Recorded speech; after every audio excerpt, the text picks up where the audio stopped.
Good morning everyone, I am Sweety Singh Rajput. Welcome back to my YouTube channel. आज है 11 सितंबर 2023, daily current affair by SSA. So start करते हैं आज का सेशन जो है बहुत ज़्यादा इंपॉर्टेंट रहेगा और वीडियो के लास्ट तक जरूर बने रहिएगा ताकि जो भी वीडियोज आए उन सभी की नोटिफिकेशन आप तक पहुंच जाए। सो आज के लेक्चर में आप ये जान पाएंगे कि भारत और किस देश के बीच में नौसेना अभ्यास वरुण का अभी 21वां संस्करण हुआ है। इसके बारे में हम डिटेल से जानेंगे कि कब इसको स्थापित किया गया था, इसका उद्देश्य क्या है। इन सभी क्वेश्चंस को यहाँ पे हम डिटेल में डिस्कस करेंगे और टॉप 10 क्वेश्चंस होंगे जिनको हम विद बैकग्राउंड इन्फॉर्मेशन के साथ डिस्कस करते हैं। उससे पहले करेंगे हम क्विक रिवीजन जो कि होगा आपका, जो कि 10 सितंबर से रिलेटेड होगा। ओके, ये लेक्चर आप सभी को बाइलिंगुअल मिलता है हिंदी प्लस इंग्लिश में और लास्ट वीडियो के लास्ट में मैं आप लोगों से क्वेश्चन ऑफ द डे भी पूछती हूँ। तो चलिए स्टार्ट करते हैं सेशन। आप सभी को कमेंट बॉक्स में लिखना है जय हिंद जय भारत। और मैं आप लोगों से एक बात और कहना चाहती हूँ कि मेरे चैनल न्यू है तो प्लीज आप मेरे चैनल को ज्यादा से ज्यादा शेयर कीजिए और सब्सक्राइब कीजिए। ओके, एंड यहाँ कर लेते हैं क्विक रिवीजन। तो फर्स्ट क्वेश्चन आप सभी के सामने है, अभी हाल ही में अंतर्राष्ट्रीय पुलिस सहयोग दिवस कब मनाया है? तो ये 7 सितंबर को मनाया गया है अभी अंतर्राष्ट्रीय पुलिस सहयोग दिवस।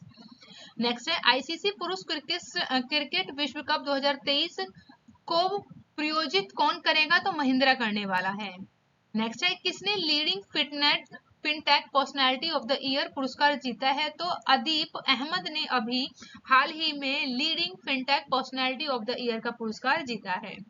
नेक्स्ट है, नेस्कॉम ने किसे अपना चेयर पर्सन नियुक्त किया है? तो राजेश नाम्बिरिया ने अभी नेस्कॉम के न्यू चेयर पर्सन के रूप में चुने गए हैं। वही किस राज्य के रायगढ़ शॉल को जीआई टैग दिया गया है? तो उड़ीसा को। नेक्स्ट है, किस शहर की पुलिस ने वरिष्ठ नागरिकों के लिए सवेरा योजना की शुरुआत की है? तो प्रयागराज ने। प्रयागराज में भी हाल ही में अभी वरिष्ठ नागरिकों के लिए सवेरा योजना की शुरुआत की गई है। नेक्स्ट क्वेश्चन, हाल ही में दुनिया के किस शहर ने खुद को दिवालिया घोषित कर दिया है? तो बर्मिंघम ने अभी हाल ही में खुद को जो है दिवालिया घोषित किया है। वहीं फैशन ब्रांड डब्लू ने किसे अपना न्यू ब्रांड एम्बेसडर बनाया है? तो अनुष्का शर्मा को जो है अभी हाल ही में फैशन ब्रांड डब्लू के नए ब्रांड एम्बेसडर के रूप में चुन लिया गया है।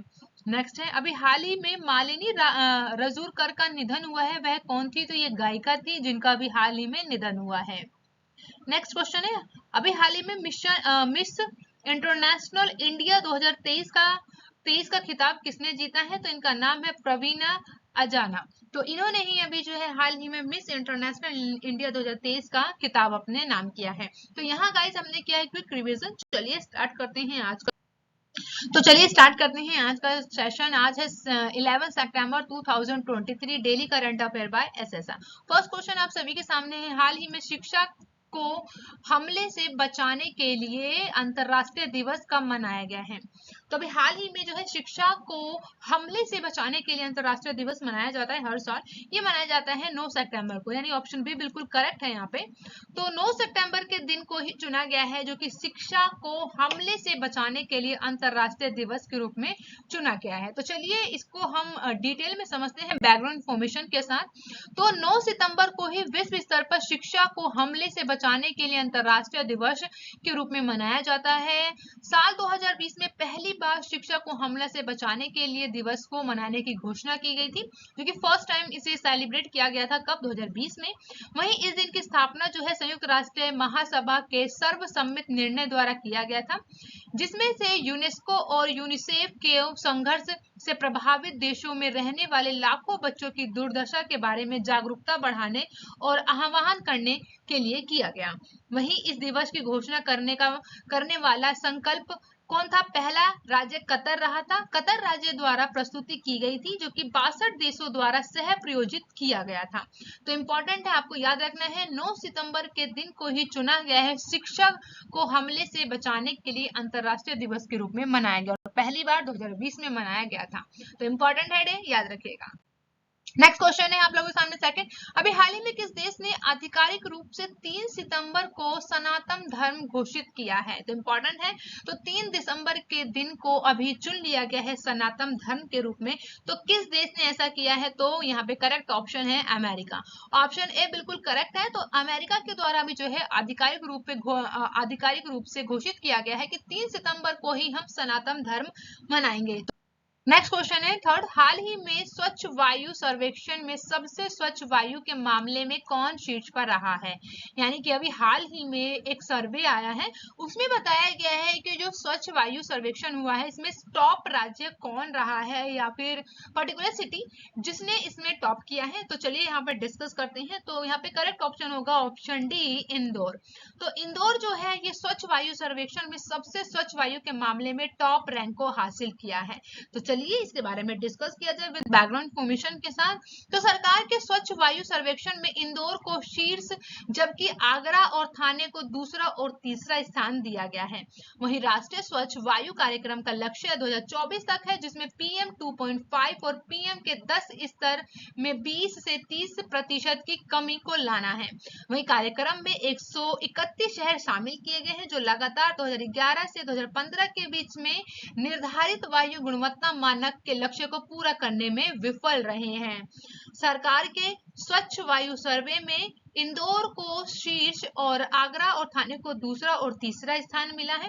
वही केंद्रीय प्रदूषण नियंत्रण बोर्ड के द्वारा संचालित स्वच्छ वायु सर्वेक्षण में शहरों को उनकी ओर से उठाए गए कदमों के आधार पर ही रैंकिंग दिया गया है। यानी कि यहाँ पे बोल सकते हैं कि जो कि इंदौर है उसे जो रैंकिंग मिली है उसके उठाए गए कदमों के ही ऊपर से मिला है। यानी कि उन्होंने जो सोचा था कि हमें अपने पर्टिकुलर शहर को स्वच्छ वायु करना है और स्वच्छ बनाना है, तो उसी लिए यहाँ पे केंद्रीय प्रदूषण नियंत्रण बोर्ड के द्वारा रैंकिंग दी गई है। वहीं नेक्स्ट तो यहाँ पे बोल सकते हैं कि पॉइंट की बात है वो क्या है, 10 लाख से अधिक जनसंख्या श्रेणी में इंदौर और आगरा थाने को भी शामिल किया है। यानी कि यहाँ पे जो पर्टिकुलर जो वो लिए गए हैं प्यूपल्स, तो यहाँ की जो पॉपुलेशन ली गई है वो 10 लाख है। तो इंदौर में जो है 10 लाख से अधिक जनसंख्या है, इसी के आधार पर ये फर्स्ट रैंक हासिल किया है स्वच्छ वायु सर्वे में। तो इंपॉर्टेंट है इंदौर, तो याद रखिएगा इंदौर के बारे में।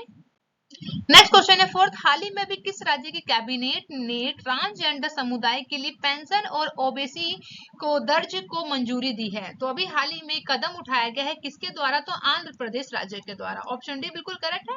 आंध्र प्रदेश राज्य की कैबिनेट ने अभी हाल ही में ट्रांसजेंडर समुदाय के लिए पेंशन और ओबीसी दर्जा देने को यहाँ पे मंजूरी दे दी है। तो चलिए समझते हैं एक बार बैकग्राउंड इंफॉर्मेशन को। सामाजिक समावेश को बढ़ावा देने और मुख्यतः आवश्यक समर्थन प्रदान करने के उद्देश्य से एक महत्वपूर्ण कदम में झारखंड सरकार के द्वारा अपनी सार्वभौमिक पेंशन योजना, जिसका नाम रखा गया है, ट्रांसजेंडर समुदाय को शामिल करके एक प्रगतिशील कदम उठाया है।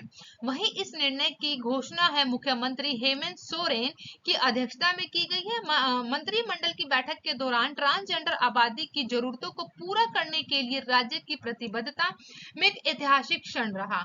यानी कि हेमंत सोरेन की अध्यक्षता में ही ट्रांसजेंडर आबादी की जो भी जरूरतें हैं उन सबको पूरा करने के लिए इनके द्वारा यहाँ पे सारी कंडीशन और टर्म्स को नोट किया गया। वहीं योजना के तहत जो है ट्रांसजेंडर लोगों के लिए मुख्यमंत्री राज्य समाज सुरक्षा पेंशन योजना के प्रस्ताव को मंजूरी दे दी गई है। वहीं पात्र लाभार्थी जो कि ट्रांसजेंडर होंगे उन्हें वित्तीय सहायता के रूप में प्रति माह 1000 रुपए दिया जाएगा। तो इंपॉर्टेंट है, याद रखिएगा अभी ट्रांसजेंडर समुदाय को अभी हाल ही में बोल सकते हैं कि इन्हें एक ओबीसी का दर्जा दिया जा रहा है। तो इंपॉर्टेंट है, आप लोगों को इतना याद रखना है। नेक्स्ट क्वेश्चन है फिफ्थ, हाल ही में भी किस देश ने विश्व को सर्वश्रेष्ठ देश का खिताब जीता है? तो विश्व को सर्वश्रेष्ठ देश का खिताब जीतने वाला कौन सा देश है? तो सबसे खूबसूरत देश माना जाता है स्विट्जरलैंड। ऑप्शन सी बिल्कुल करेक्ट है। तो फिर से इसने ये बोल सकते हैं कि ये 6 बार से इस रैंक पे बना हुआ है जो कि विश्व में सर्वश्रेष्ठ देश का खिताब जीता है। तो 6 बार इसने ये रैंक अपने नाम किया है। तो चलिए एक बार बैकग्राउंड इंफॉर्मेशन की ओर नजर डालते हैं। तो बात करेंगे यहाँ पे स्विट्जरलैंड ने अभी एक बार फिर से दुनिया के सर्वश्रेष्ठ देश का खिताब अपने नाम किया है। यह लगातार दूसरी बार है जब स्विट्जरलैंड ने यह खिताब अपने नाम किया है। छठी बार है जब जो कि स्विट्जरलैंड है USA news and world report की वार्षिक रैंकिंग में दुनिया का सर्वश्रेष्ठ देश बना है। लगातार दूसरी बार है, अदरवाइज ये 6 बार जो है स्विट्जरलैंड जो है वो दुनिया के सर्वश्रेष्ठ देश का खिताब अपने नाम किया है। वही रैंकिंग की बात करें तो अन्य देश हैं जिनका नाम है कनाडा, वो दूसरे नंबर पर है, और वही स्वीडन जो है तीसरे नंबर पर है, ऑस्ट्रेलिया चौथे नंबर पर, और संयुक्त राज्य अमेरिका यूएसए जो है 5वें नंबर पर रैंक को हासिल की है। वहीं एशियाई देशों की बात करें तो एशियाई देशों में जो है शीर्ष पर रहा है जापान, जो कि 25 रैंक है इसकी। सिंगापुर, चीन और दक्षिण कोरिया भी शामिल हैं एशियाई देशों में। वहीं एक वैश्विक सर्वेक्षण के आधार पर निकाली गई है ये रैंक, जो कि यह रैंकिंग जो है गतिशीलता, सुरक्षा, आर्थिक स्थिरता और सामाजिक न्याय के प्रति जो है प्रतिबद्धता जैसी 73 विशेषताओं के आधार पर देशों का मूल्यांकन करती है। तो इसी मूल्यांकन के आधार पर स्विट्जरलैंड जो है वो दुनिया के सर्वश्रेष्ठ देशों का खिताब अपने नाम कर रहा है। नेक्स्ट है कि भारत की बात करें तो भारत कौन से स्थान पर है, तो भारत जो है, भारत की रैंक है 30वीं रैंक आई है। इससे पहले जो रैंक आई थी वो कितनी थी, 31 थी। तो याद रखिएगा भारत की जो रैंक है वो कितनी है, 30 है, और स्विट्जरलैंड जो है फर्स्ट रैंक हासिल किया है, कनाडा दूसरे नंबर पर, स्वीडन थर्ड नंबर पर है दुनिया के सर्वश्रेष्ठ देशों में। चलिए आगे बढ़ते हैं, जो कि 6 क्वेश्चन। हाल ही में किस देश ने अपने सभी नागरिकों के लिए संप्रभु राष्ट्रीय डिजिटल आईडी की शुरुआत की है, तो अभी जो है हाल ही में भूटान के द्वारा इसकी शुरुआत की है। तो ऑप्शन सी बिल्कुल करेक्ट है। तो भूटान जो है अपने सभी नागरिकों के लिए संप्रभु राष्ट्रीय डिजिटल आईडी को शुरू करने जा रहा है। तो इंपॉर्टेंट है, भूटान के बारे में याद रखिएगा, भूटान के द्वारा शुरुआत की गई है। नेक्स्ट क्वेश्चन की ओर मूव करेंगे, जो कि 7th है। हाल ही में किस राज्य के मुख्यमंत्री को भ्रष्टाचार के आरोप में गिरफ्तार किया गया है, तो जिनकी आप इमेज देख रहे हैं ये आंध्र प्रदेश के पूर्व मुख्यमंत्री है, जिनका नाम है चंद्रबाबू नायडू। इन्हीं को जो है अभी हाल ही में गिरफ्तार किया गया है। ये आंध्र प्रदेश के पूर्व मुख्यमंत्री हैं जिन्हें अभी गिरफ्तार कर लिया गया है भ्रष्टाचार के आरोप में। ओके, तो याद रखना है आपको, आंध्र प्रदेश के पूर्व मुख्यमंत्री और तेलुगु देशम पार्टी टीडीपी प्रमुख एन चंद्रबाबू नायडू को गिरफ्तार कर लिया गया है। वहीं अब बात करेंगे यहाँ पे हम लोग नेक्स्ट क्वेश्चन, जो कि है 8। हाल ही में भारत और किस देश के द्विपक्षीय नौसेना अभ्यास वरुण का 21वां संस्करण आयोजित किया गया है, तो कहाँ किया गया है ये आपको पता रखना है। तो यहाँ पे करेक्ट ऑप्शन है ऑप्शन बी, यानी फ्रांस। तो फ्रांस और भारत ने द्विपक्षीय नौसेना अभ्यास वरुण का 21वां संस्करण आयोजित किया है। तो इसके बारे में हम थोड़ा सा डिटेल में समझने वाले हैं। तो समझते हैं फर्स्ट लाइन पे कि भारतीय वायु सेना, जिसे आप बोलते हैं IAF यानी कि इंडियन एयरफोर्स, जो कि 25 से 26 सितंबर को 2023 को गाजियाबाद में IAF के हिंडन एयरबेस पर ड्रोन फेडरेशन ऑफ इंडिया के साथ भारत ड्रोन शक्ति 2023 की सह मेजबानी कर रही है। वहीं भारत और फ्रांस की नौसेना के द्विपक्षीय अभ्यास के 21वें संस्करण का दूसरा चरण वरुण, जो कि 2023 में अरब सागर में आयोजित किया गया है। अभ्यास में दोनों पक्षों के गाइडेड मिसाइल, फ्रिगेट, टैंकर और समुद्री गश्ती विमान और संयुक्त हेलीकॉप्टरों ने भाग लिया। वहीं वरुण 2023 का पहला चरण कब हुआ था, 21 से 20 जनवरी को भारत के पश्चिमी तट पर आयोजित किया गया था। तो इंपॉर्टेंट है, आपको याद रखना है। वहीं अब समझते हैं यहाँ पर हम लोग की वरुण अभ्यास की शुरुआत कब की गई। तो वरुण अभ्यास की शुरुआत जो है भारत और फ्रांस के बीच में होता है, वो भी द्विपक्षीय नौसैनिक अभ्यास है जिसकी शुरुआत जो है 1993 में की गई थी। वहीं 2001 में इसका जो नाम रखा गया था आधिकारिक तौर पर, यानी ऑफिशियल नेम रखा गया इसका वरुण 2001 में। और उद्देश्य रहा है इसका, क्या है उद्देश्य है, ये अभ्यास भारत और फ्रांस के बीच में मजबूत रणनीतिक संबंधों के प्रतीक के रूप में कार्य करता है। वही दोनों नौसेनाओं को एक दूसरे की सर्वोत्तम प्रथाओं और प्रक्रियाओं को सीखने और अपनाने का अवसर भी मिलता है। इसके अलावा यह आपसी सहयोग को बढ़ावा देने और समुद्र में व्यवस्था और सुरक्षा को सुनिश्चित करने के लिए परिचालन स्तर की बातचीत को भी बढ़ावा देता है। इसी के साथ यह वैश्विक समुद्री कॉमन्स की सुरक्षा और संरक्षण और स्वतंत्रता की रक्षा के लिए उनकी साझा प्रतिबद्धता को रेखांकित भी करता है। तो इसके ये उद्देश्य थे इंपॉर्टेंट। आपको फैक्ट याद रखना है कि भारत और फ्रांस के बीच में वरुण अभ्यास होता है, जो कि नौसैनिक अभ्यास है, द्विपक्षीय, और इसकी शुरुआत की गई थी 1993 में। इंपॉर्टेंट फैक्ट है, आपको याद रखना है। अब बात करते हैं नेक्स्ट क्वेश्चन, जो कि है 9। हाल ही में किस राज्य के राज्यपाल ने अभी 37वें राष्ट्रीय खेलों के लिए मशाल का शुभारंभ किया है? तो कहां पर? गोवा में। ऑप्शन सी बिल्कुल सही है। तो गोवा के राज्यपाल के द्वारा अभी 37वें राष्ट्रीय खेलों के लिए मशाल की शुभारंभ की। तो चलिए यहाँ पे डिस्कस करते हैं बैकग्राउंड इन्फॉर्मेशन को एक बार। तो गोवा के राज्यपाल श्री PS श्रीधन पिल्लई ने अभी 37वें राष्ट्रीय खेलों की शुरुआत को चिन्हित करने के लिए आधिकारिक तौर पर मशाल की शुरुआत की है। ये शानदार आयोजन खेल और युवाओं कार्य मंत्रालय और गोवा के सहयोग से स्पोर्ट अथॉरिटी ऑफ गोवा के साथ एक कार्य योजित किया गया है, जो कि राजभवन डोना पोलो के दरबार के हॉल में आयोजित किया गया। वहीं आपको याद रखना है, राष्ट्रीय खेल आयोजन समिति के संयुक्त CEO कौन है? इनका नाम है डॉक्टर गीता S नागेश्वर को भी याद रखना है कि संयुक्त CEO कौन है। तो याद रखिएगा डॉक्टर गीता S नागेश्वर, दोनों नाम को याद रखना है आपको। नेक्स्ट क्वेश्चन है 10th। हाल ही में अभी किस देश के सुप्रीम कोर्ट ने गर्भपात को अपराध की श्रेणी से बाहर निकाल दिया है? तो इंपॉर्टेंट है ये क्वेश्चन, क्योंकि यहाँ पे बात की जा रही है महिलाओं के लिए। यहाँ पे सुप्रीम कोर्ट के द्वारा किस देश में अभी बताया गया है कि गर्भपात एक अपराध नहीं है?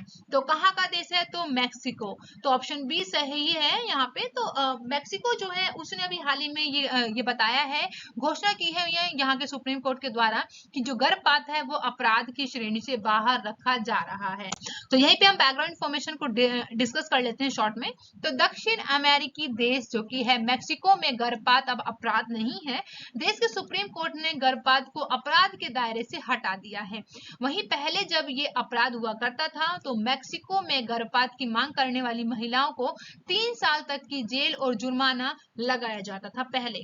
और वहीं मैक्सिको के 12 राज्यों ने पहले ही गर्भपात को अपराध की श्रेणी से बाहर कर दिया था। तो याद रखिएगा वहां पे अब कंप्लीटली जो है मैक्सिको में जो है गर्भपात अब जो है अपराध की श्रेणी में नहीं रखा जाएगा।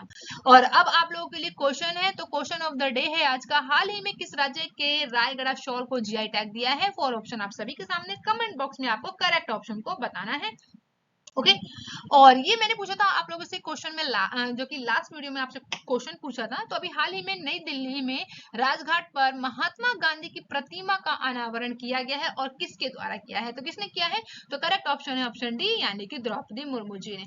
तो यहाँ तक रहा आज का हमारा सेशन। अगर आपको वीडियो अच्छी लगी है तो वीडियो को लाइक करें, कमेंट करें और ज्यादा से ज्यादा शेयर करें।